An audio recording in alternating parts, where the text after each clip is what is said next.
사실 오늘 최대 관심은 두 사람이 법정에서 만난다는 거였잖아요. 재판장 분위기가 어땠습니까, 정 반장?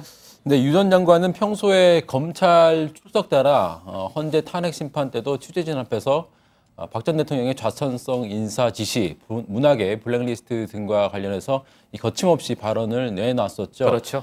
오늘은 법정에 들어가면서는 말을 아끼는 모습이었습니다. 대신에 법정에선 유 전 장관과 유영하 변호사가 설전을 벌였습니다. 유 변호사가 승마협회 관련 비리 조사에 대해서 거듭되는 보고 지시를 받았다고 했는데 누구한테 언제 몇 차례 받았느냐 이렇게 따져 물었습니다. 그러자 유 전 장관이 문답을 좀 자세히 해달라고 말을 했고요. 유 변호사가 다시 읽어드리겠다면서 질문을 이어가자 유 전 장관이 증인신문사항이 적힌 종이를 달라면서 손을 내밀기도 했습니다. 그러자 유 변호사가 뭘 주느냐 듣고 얘기하면 되지 않느냐 이렇게 목소리를 높이기도 했고요.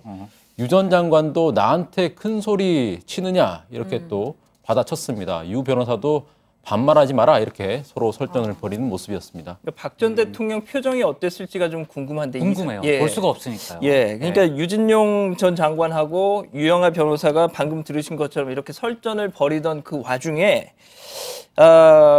재판부가 그 유영하 변호사를 향해서 당신은 변호인이기 이전에 법조인이다. 평소엔 흥분도 안 하시더니 이라면서 주의를 줬대요.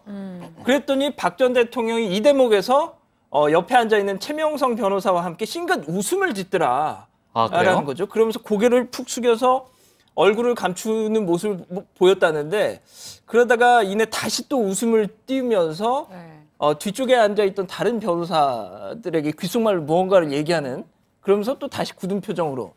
저는 이 대목이 과연 뭐라 그랬을까요? 평소에도 흥분을 한다고 그랬을까요? 모르겠습니다. 아니죠. 저는 근데 이게 농담입니다. 무슨 대목인지 모르겠습니다. 글쎄 말이에요.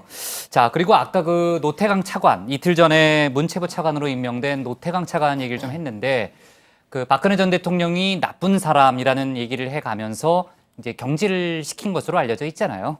근데 유 전 장관이죠. 그 노 차관에 대해서 오늘 상당히 치켜 세우더라고요. 능력자라고요. 네, 그렇습니다. 유 전 장관은 이 박 전 대통령으로부터 노태강 당시 국장을 경질할 것을 지시받은 정황을 증언하면서 당시 청와대가 노태강 국장이 많은 문제가 있던 공무원이라고 하는데 실제 노태강이라는 사람은 부에서 상위자나 하위자 모든 다면 평가 결과 최상의 성적을 받은 사람이라고 말했습니다. 그러면서 상사들뿐 아니라 부하 직원들도 다 좋아하고 그 능력에 대해선 동료까지 다 인정한다.